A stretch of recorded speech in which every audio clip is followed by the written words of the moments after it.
할렐루야. 여러분, 한 주간 또 잘 지내셨나요? 우리 다 같이 사도신경으로 오늘의 예배를 시작하도록 하겠습니다. 전능하사 천지를 만드신 하나님 아버지를 내가 믿사오며 그 외아들 우리 주 예수 그리스도를 믿사오니 이는 성령으로 잉태하사 동정녀 마리아에게 나시고 본디오 빌라도에게 고난을 받으사 십자가에 못 박혀 죽으시고 장사한 지 사흘 만에 죽은 자 가운데서 다시 살아나시며 하늘에 오르사 전능하신 하나님 우편에 앉아 계시다가 저리로서 산 자와 죽은 자를 심판하러 오시리라. 성령을 믿사오며 거룩한 공회와 성도가 서로 교통하는 것과 죄를 사하여 주시는 것과 몸이 다시 사는 것과 영원히 사는 것을 믿사옵나이다. 아멘. 오늘 수요 예배에 오신 여러분들 환영합니다. 여러분과 함께 부르고 싶은 찬양이 몇 주 전부터 생각났는데요. 계속 찬송가를 부르다가 오늘은 이 찬양을 같이 부르고 싶어서 제가 한번 골라봤습니다. 찬양 제목은 물 가운데 지날 때에도입니다. 저는 이 찬양을 한 달 전에 알게 됐어요. 한 달 전에 캘거리에서 다니고 있던 교회 목사님께서 이 찬양을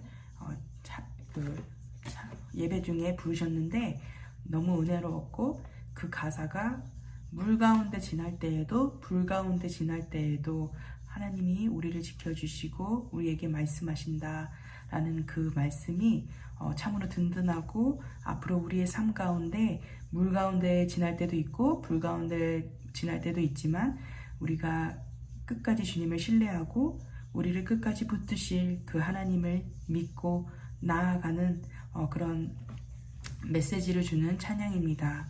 우리 다 같이 이 찬양 부르면서 은혜 받기를 소망합니다.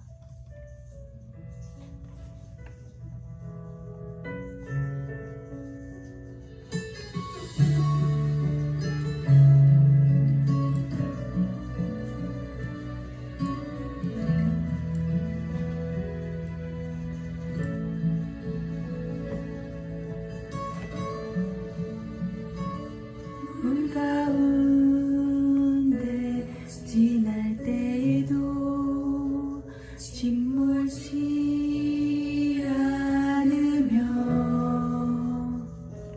물 가운데 행할 때에도 너를 삼지 못하게 하시니 너를 하여 부르신 하나님 큰 사랑, 너를 구속하여 살리신 하나님 내게 말씀하시네. 두려워 말라. 물 가운데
아멘.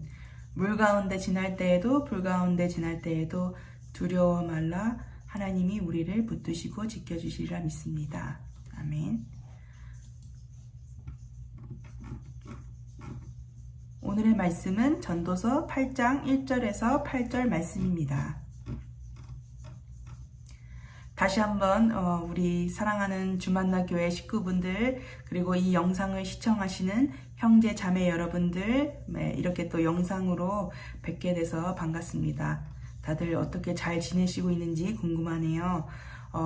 오늘은 캘거리는 마이너스 33도였어요. 그래서 이번 주는 계속 마이너스 30도 정도이고, 다음 주부터는 그래도 그나마 덜 추운 마이너스 한 10도 정도가 될 것 같습니다. 날씨가 계속 오락가락하고 있습니다. 한국은 제가 얼핏 그때 날씨를 살짝 봤는데, 네이버에서 봤는데 마이너스 한 10도, 12도 하는 것 같아요. 그 날씨는 여기서 이제 가을 날씨라고 부를 수 있어요. 아무튼 다들 이제 겨울인데 감기 조심하시고요. 그리고 예배를 시작하기 전에 제가 여러분께 2가지 기도 제목을 부탁드리고 싶습니다. 저는 요새 이제 밴쿠버로 이사 가기 위해서 집에 있는 물건들을 열심히 또 팔고 있어요. 지금 매트리스와 또 트윈 침대, 그리고 책상 이런 것들이 남았는데요. 특히 매트리스랑 트윈 침대가 잘 팔리지 않을까봐 좀 걱정이 되는데, 아무래도 남이 쓰던 거니까 생각나실 때마다 저희 집에 있는 모든 물건들이 다 정리돼서 저희가 밴쿠버 땅에 잘 도착할 수 있도록 기도해 주시면 감사드리겠습니다. 캐나다는 이런 가구를 버릴 때 무게를 재서 이제 버리기 때문에 또 환경을 또 되게 중요시 생각하잖아요. 그래서 매트리스 하나 버리는데 제 아는 분이 한 200불, 우리나라 돈으로 20만원에서 30만원 정도 든다고 하더라고요. 그래서 이거를 또 다른 분들이 좀 필요하신 분들이 가져가기를, 지금 저도 여기서 남편과 같이 기도하고 있는데, 생각나시면은 저희 집에 있는 모든 물건들이 잘 팔려서 필요한 분들에게 가서 잘 사용될 수 있도록 기도해 주시길 바랍니다. 그리고 제가 2번째로 기도 부탁할 게 있는데요. 제가 지금 카페에서 시내에서 일하고 있어요. 다운타운에서 일을 하고 있는데, 밴쿠버 가기 전까지 이제 일을 하기로 이제 되어 있고, 서로 얘기가 지금 되어 있어요.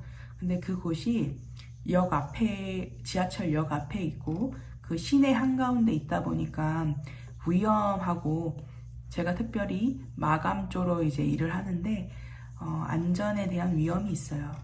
그 해가 요즘 빨리 지고 있어가지고 금세 어두워져요. 며칠 전에 또 일이 하나 있었는데, 한 남자가 이제 제 앞에서 총같이 생긴 거를 장전 이렇게 조절하고 있더라고요. 그래서 그거를 이제 소매에서 꺼내가지고 장전하는 건지 전 잘 모르겠는데, 아무튼 총 모양이었어요. 그래서 뭐를 맞추고 있더라고요.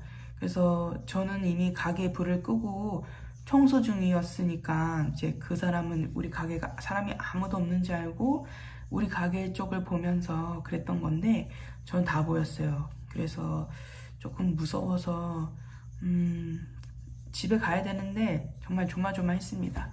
어찌됐든 빠른 속도로 문을 잠그고 집으로 뛰어갔고, 또 그리고 그저께는 백인 남자 2명이 아주 무섭게 생겼어요. 그 무섭게 생긴 백인 남자 2명이 이제 제가 카페 일을 끝나고 문을 다 잠그고 청소를 하고 있는데 문을 이렇게 두드리더라고요. 그래서 자기가 지갑을 잃어버렸다면서 열어달라고 하더라고요.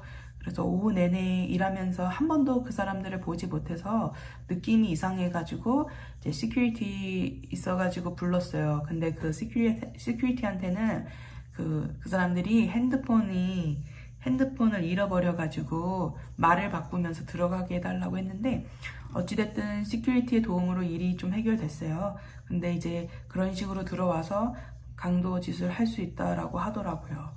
그래서 제가 좀 걱정이에요. 그래서 노숙자분들도 많으니까 한 일주일에 3번씩 좀 오시는데 노숙인 분들이라고 불편한 게 아니라 그 중에서도 좀 성질이 좀 있으신 분들이 있으셔가지고 소리 지르시고 실랑 일을 좀 해야 돼요. 위협도 있고 목숨을 걸고 일을 하고 있습니다. 매일매일.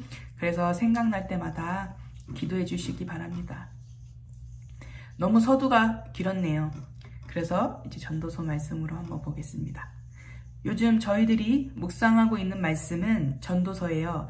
저는 얼마 전 날을 잡아서 전도서를 12장을 다 읽고 묵상을 해보았습니다. 하루에 한 시간 안에 읽었던 것 같아요. 우리 인생이 풀리지 않는 의문들이나 궁금증들이 이 전도서에 저는 다 담아져 있다고 생각이 듭니다. 인생 백과사전 같더라고요. 여러분들도 전도서 말씀을 통해서 그리스도인으로 살아가는 이 세상 속에서 어떤 답답한 순간들이 있잖아요. 그때 전도서 말씀을 펴보시면 그리고 조용히 읽어보시길 추천합니다. 하나님께서 여러분들에게 말씀으로 응답하시고 대답하실 거라고 믿습니다. 저희 다 같이 말씀 보도록 하겠습니다. 제가 가진 성경은 현대인의 성경이고 전도서 8장 1절에서 8절 합독하도록 하겠습니다. 1절 누가 지혜로운 사람과 같겠는가? 사물의 이치를 설명할 수 있는 자가 누구인가? 지혜는 사람의 얼굴에 광채가 나게 하고 굳은 얼굴 표정을 바꾸어 놓는다. 하나님 앞에서 서약한 대로 왕의 명령에 순종하라. 자기 직무를 벗어나려 하지 말며 악한 일에 끼어들지 말아라.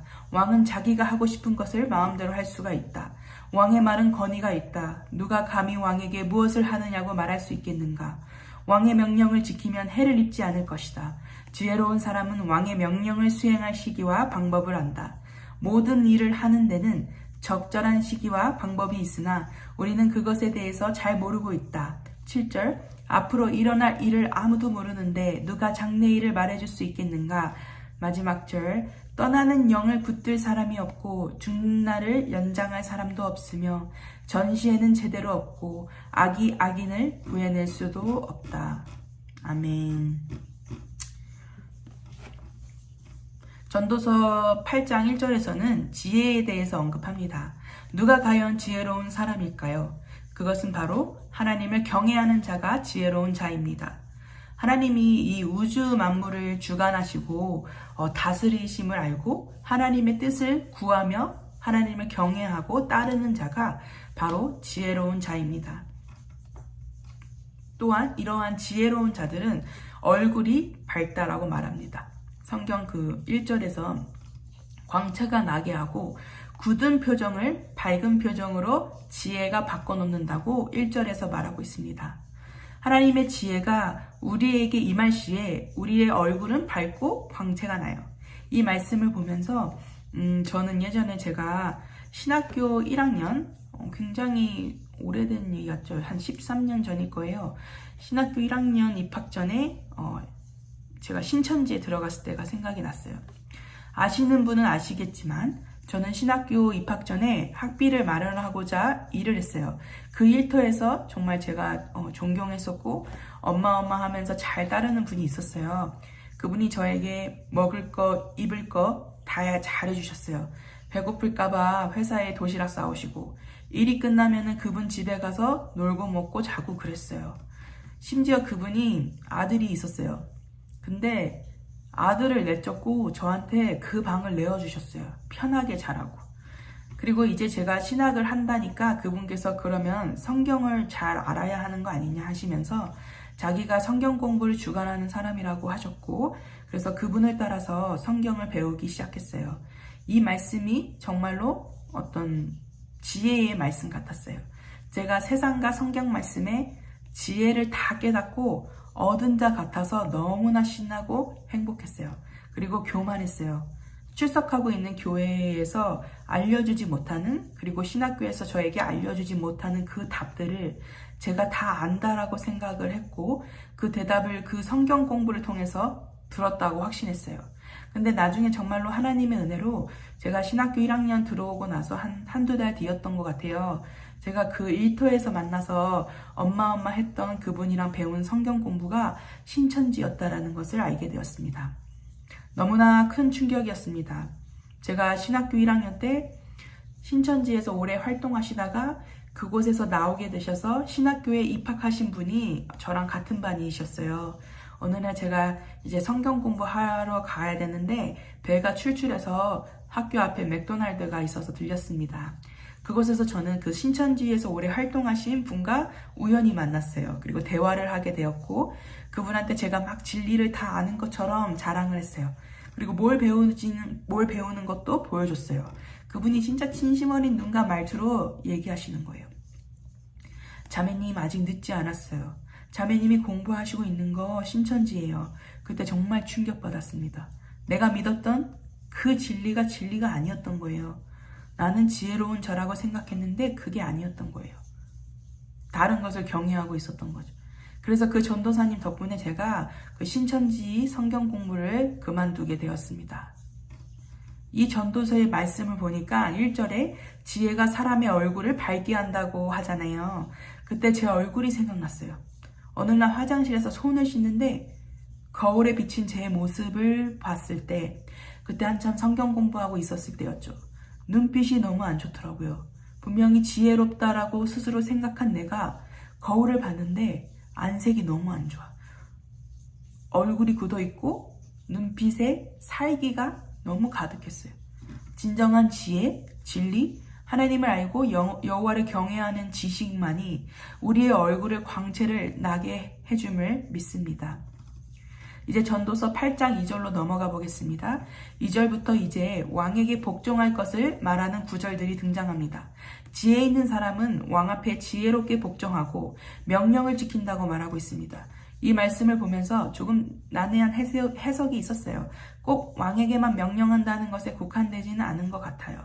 이 말씀을 통해서 우리는 하나님이 만드신 세상 가운데 하나님의 법에 위배되지 않는 한 우리는 그리스도인으로서 세상에 속한 자이기 때문에 모든 건의자들이 하는 말들에 대한 명령과 법, 세상 질서를 따르는 것이 지혜 있는 자라고 말합니다. 여러분, 그리스도인으로서 우리 건의자의 말에 복종하고 세상 질서를 바르게 준수하는 저와 여러분이 되기 소망합니다. 단순한 것 같지만 법 지키는 거 어려워요. 하지만 지키는 자가 지혜롭고 여호와의 영광을 드러낼 수 있는 자라고 믿습니다. 마지막으로 전도서 8장 6절에서 8절은 장래에 대한 말씀이 나옵니다. 다 같이 우리 6절에서 8절 말씀 합독하겠습니다. 6절. 모든 일을 하는 데는 적절한 시기와 방법이 있으나 우리는 그것에 대해서 잘 모르고 있다. 7절. 앞으로 일어날 일을 아무도 모르는데 누가 장래일을 말해줄 수 있겠는가. 8절. 떠나는 영을 붙들 사람이 없고 죽는 날을 연장할 사람도 없으며 전시에는 제대로 없고 악이 악인을 구해낼 수 없다. 이 말씀을 보니까 조금은 마음이 좀 허무해요. 왜냐하면 너무나 뻔한 정답이에요. 기대할 수 없어요. 우리는 또 장래를 모른다는 것을 한 번 더 찝어주고 있어요.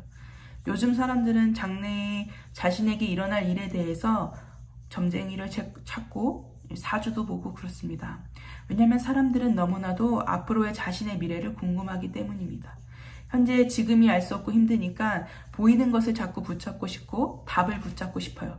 그런데 말씀을 통해 우리 알 수 있듯이 모든 일에는 적절한 시기와 방법이 있는데 그것은 우리가 모른다. 앞으로 일어날 일도 모른다라고 다시 한번 못을 받고 있죠. 우리는 절대 모릅니다. 어쩌면 저는 모르는 게 은혜라고 생각이 들어요. 그런데 우리가 알 수 있는 미래의 일이 있어요. 장래의 일 중에 하나를 알 수 있는 게 있는데 바로 그것은 주님이 다시 오신다는 것입니다. 우리가 그분의 말씀 안에 거했을 때 우리의 장래가 보여요. 천국에서 주님과 함께할 그 날 말입니다. 세상에 일어나는 장래를 걱정하는 것보다 천국 소망의 장래에 초점을 맞추시는 저와 여러분이 되기를 바랍니다. 저는 최근에 진로를 놓고 기도를 하고 있어요. 여전히 저희 남편은 직장을 구하고 있습니다. 생각보다 시기가 오래 걸리고 있어서 참 처음에는 쓸쓸한 마음도 들고 허무한 마음, 그리고 낙담이 좀 많이 들었고 2022년은 참 낙담의 한 해가 아니었나라는 생각도 들다가도 모든 것들은 다 적절한 시기가 있음을 믿습니다. 마음이 이제 다시 한번 낙담이 많이 들었는데 모든 일은 적절한 시기와 방법이 있고 말씀을 통해서 아직 때가 오지 않았음을 알고 믿고 소망하며 기다리고 있습니다. 우리의 장래는 오로지 하나님 한 분만 아시기 때문입니다. 앞이 전혀 보이지 않고 답답하신가요? 장래에 무엇을 해야 할지, 무엇을 먹고 사는지 걱정되시는가요? 하나님께 장래를 맡기고 예수님이 오시는 그날까지 기다리며 현재의 삶에서 성실히 사는 저와 여러분이 되시기를 소망합니다. 장래를 모르기 때문에 주님이 우리를 어떻게 이끌어 가실지 더 기대된다고 생각합니다. 지금 저는 밴쿠버로 이사 가기 위해 급하게 이제 짐을 정리하고 이제 친구들과 교회 식구분들과 작별 인사를 하고 있어요. 하나님이 우리가 밴쿠버 땅에 가면 준비해 주신 선물과 좋은 일이 일어날 거야 라고 기대하지 않아요. 좋은 일이 있으면 또 고난의 일이 또 있을 것이고 또 고난의 길이 있으면 또 기쁜 날도 있는 거니까요. 하지만 우리를 선한 길로 인도하실 그 주님, 언제나 그렇게 우리를 인도하셨던 주님과 저와의 세월을 이제 알기 때문에 묵묵히 그리스도인으로서 기도하며 나아가고자 합니다. 여러분들도 장래의 일이 어떻게 벌어질지 몰라 답답하신가요? 현재의 삶에 최선을 다하고 주님과 교제하며 이때까지 우리를 물 가운데 불 가운데 인도하시고 보호해 주셨던 그 하나님을 의지하고 천국 소망을 기다리는 여러분과 제가 되길 소원합니다. 우리 다 같이 기도하겠습니다. 제가 기도하고 주기도문으로 우리 마치도록 하겠습니다. 하나님 아버지 감사합니다. 오늘 전도서의 말씀을 통해서 하나님 이 세상에 속한 그리스도인으로서 어떻게 지혜롭게 살아야 하며 어떻게 세상 법과 명령에 따라야 되는지를 알게 되었습니다. 하나님 또한 우리가 장래일을 알 수 없습니다. 그러나 그 장래일을 알 수 없지만 우리를 이때까지 인도하셨던 그 하나님을 붙들고 우리가 남은 세상을 살아가고자 합니다. 넘어질 때마다 일으켜주시고 불 가운데 지날 때마다 하나님 우리를 보호하시고 지켜주시고 두려워하지 말라 하셨던 그 하나님의 음성을 따라 굳건히 믿고 나아가는 저와 모든 형제 자매 되게 하여 주시옵소서. 예수님의 이름으로 기도합니다. 아멘. 우리 다 같이 주기도문으로 오늘의 수요 예배를 마치겠습니다. 하늘에 계신 우리 아버지여, 이름이 거룩히 여김을 받으시오며 나라 임하옵시며 뜻이 하늘에서 이룬 것 같이 땅에서도 이루어지이다. 오늘날 우리에게 일용할 양식을 주옵시고 우리가 우리에게 죄 지은 자를 사하여 준 것 같이 우리의 죄를 사하여 주옵시고 우리를 시험에 들게 하지 마옵시고 다만 악에서 구하옵소서. 대개 나라와 권세와 영광이 아버지께 영원히 있사옵나이다. 아멘.